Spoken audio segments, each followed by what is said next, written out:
عباد اللہ فثبتوا یا عباد اللہ فثبتوا یا عباد اللہ فثبتوا، اے اللہ کے بندو ثابت قدم رہنا، اے اللہ کے بندو ثابت قدم رہنا، اے اللہ کے بندو دجال کے مقابلے میں ثابت قدم رہنا۔ تو اللہ کے رسول صلی اللہ علیہ وسلم کے اتنا متنبہ کرنے کا یہ عالم تھا کہ صحابہ کرام دجال کے فتنے سے اس قدر خائف تھے، اس قدر خائف تھے کہ انہیں یہ خوف تھا کہیں ہماری زندگی کے اندر دجال نہ آ جائے۔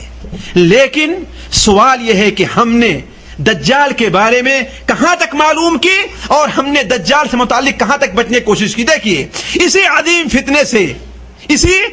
فتنے سے متعلق میں چند باتیں آپ کے سامنے رکھوں گا۔ پہلی چیز تو ہے کہ دجال ہے کیا چیز، اس لیے کہ جب تک دجال کی صحیح علامت نہ جانی جائے گی لوگ نہ تو اس کے ظہور کا صحیح وقت متعین کر پائیں گے اور نہ ہی اس سے بچنے کی کوشش کریں گے۔ دجال کیا چیز ہے اس بارے میں یقینی طور پر حدیث کے اندر کوئی بات نہیں بیان کی گئی ہے۔ آیا وہ جنات ہے، آیا وہ انسان ہے، آیا وہ کوئی شیطان ہے، اللہ بہتر جانتا ہے۔ البتہ اس سلسلے میں جو حدیث مسلم شریف کے اندر ہے وہ مختصر آپ کے سامنے میں بیان کرتا ہوں۔ ایک صحابیہ ہیں حضرت فاطمہ بنت قیس، ایک صحابیہ ہیں حضرت فاطمہ بنت قیس، وہ بیان کرتی ہیں کہ ایک دن نبی صلی اللہ علیہ وسلم نے اعلان کیا کہ مسجد کے اندر سارے لوگ حاضر ہو جائیں۔ جب لوگ مسجد میں گئے آپ نے نماز پڑھائی اور نماز پڑھانے کے بعد آپ خطبہ دینے کھڑے ہوئے۔ وہ بیان کرتی ہیں کہ میں اس صف میں تھی جو مردوں کے فوراً پیچھے صف رہا کرتی ہے، یعنی عورتوں کی میں اگلی صف میں تھی، میں عورتوں کے اگلی صف میں تھی اور اللہ کے رسول صلی اللہ علیہ وسلم نے خطبہ دینے کھڑے ہوئے۔ آپ جب ممبر پر کھڑے ہوئے تو آپ مسکرائے، ممبر پر کھڑے ہوئے تو آپ مسکرائے اور آپ نے فرمایا میں تم لوگوں کو کوئی خوشخبری دینے کے لیے ڈرانے کے لیے ہم نے تم لوگوں کو اکٹھا نہیں کیا ہے، بلکہ تمیم داری ایک نصرانی آدمی تھے، تمیم داری ایک نصرانی آدمی تھے، انہوں نے اسلام قبول کیا اور اسلام قبول کیے تو آ کر کے ہماری ہاتھ پر بیعت کیا اور بیعت کرنے کے بعد مجھ سے ایک واقعہ بیان کیا، جو واقعہ اس بات سے بڑی مناسبت رکھتا ہے جو میں تم سے بتلاتا رہا ہوں، جو تم سے میں بتلاتا رہا ہوں اس سے بڑی مناسبت رکھتا ہے۔ وہ واقعہ یہ ہے کہ یہ بتاتے ہیں کہ بنو لخم اور جذام کے 30 آدمیوں کے ساتھ میں سمندر کے سفر پر گیا، بنو لخم اور جذام کے 30 آدمیوں کے ساتھ میں سمندر کے سفر پر گیا، اور جب سمندر کے سفر پر ہم 30 آدمی بیٹھے تو سمندر کے اندر طوفان آ گیا، یہاں تک کہ 1 مہینے تک ہمارا جہاز لشکروں کے سے کھیلتا رہا اور تھپیڑے کھاتا رہا، کبھی ادھر جا رہا ہے کبھی ادھر جاتا ہے، ہمیں یہ نہیں محسوس ہوا کہ ہم کہاں تک پہنچ گئے۔ اور 1 مہینے کے بعد سورج غروب ہونے کے جب قریب تھا تو ہمارا جہاز ایک ٹاپو کے قریب جا کر کے لگ گیا۔ ٹاپو جانتے ہیں نا، چھوٹا جزیرہ جو ہوا کرتا ہے، چھوٹا جزیرہ ٹاپو، کبھی اس میں آبادی رہا کرتی ہے کبھی آبادی نہیں رہتی، اور عام طور پر جو سمندر کے بیچ بعد میں چھوٹے سے جزیرے ٹاپو ہوا کرتے ہیں اس میں آبادی کم ہی رہا کرتی ہے، الا یہ کہ بڑے شہروں کے قریب ہوں، جس طریقے سے انڈونیشیا میں ہے کہ بڑے شہر کے قریب چھوٹے چھوٹے جزیرے تو اس میں تو آبادی رہا کرتی ہے، البتہ عام طور پر بیچ سمندر کے اندر جہاں چھوٹے جزیرے رہا کرتے ہیں ٹاپو رہتا ہے اس کے اندر آبادی نہیں رہا کرتی۔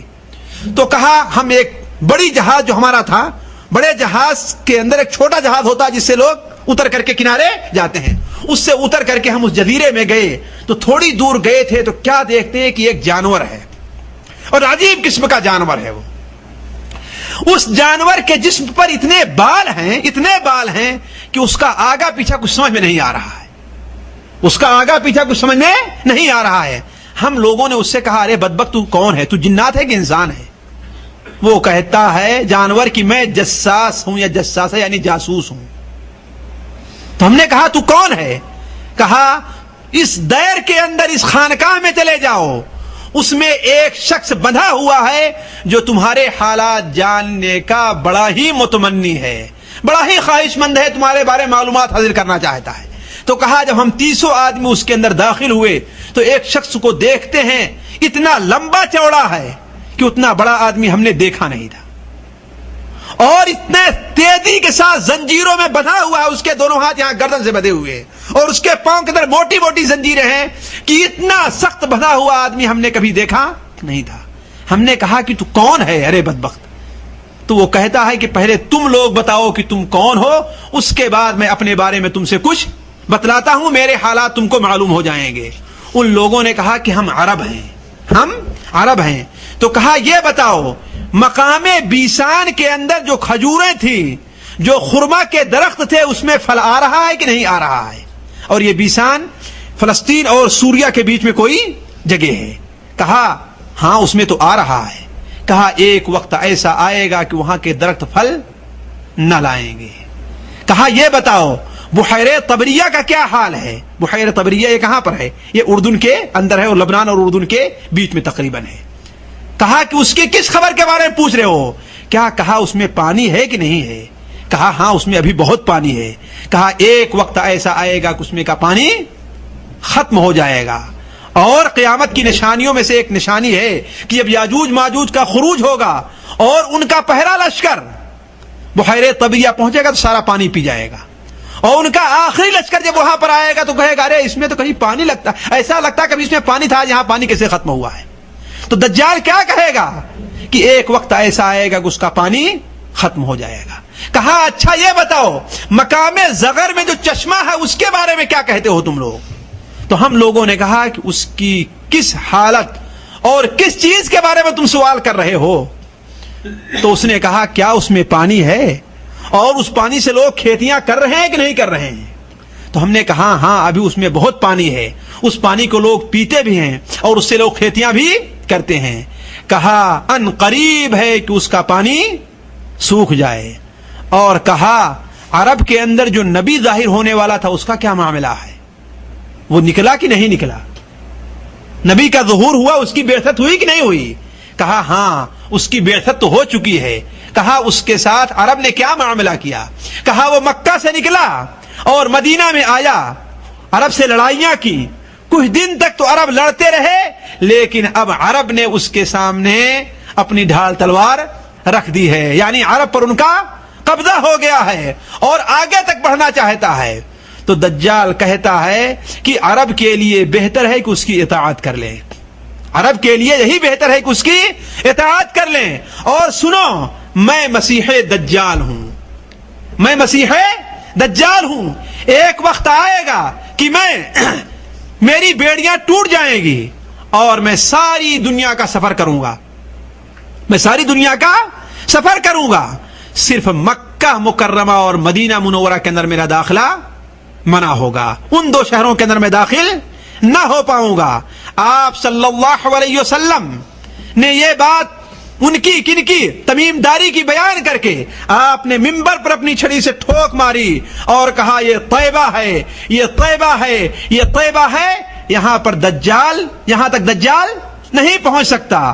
اور کہا کیا ہم نے تم سے دجال کے بارے میں ایسی ہی کچھ باتیں نہیں بتائی تھی کہ دجال مدینہ منورہ میں داخل نہیں ہو پائے گا؟ صحابہ کرام نے کہا کہ ہاں آپ نے ضرور بتایا تھا۔ تو ہو سکتا ہے، اللہ بہتر جانے، کہ دجال کسی جزیرے کے اندر بندھا ہوا پڑا ہو، جب اللہ تبارک و تعالیٰ کی طرف سے حکم ہو تو وہ نکل جائے۔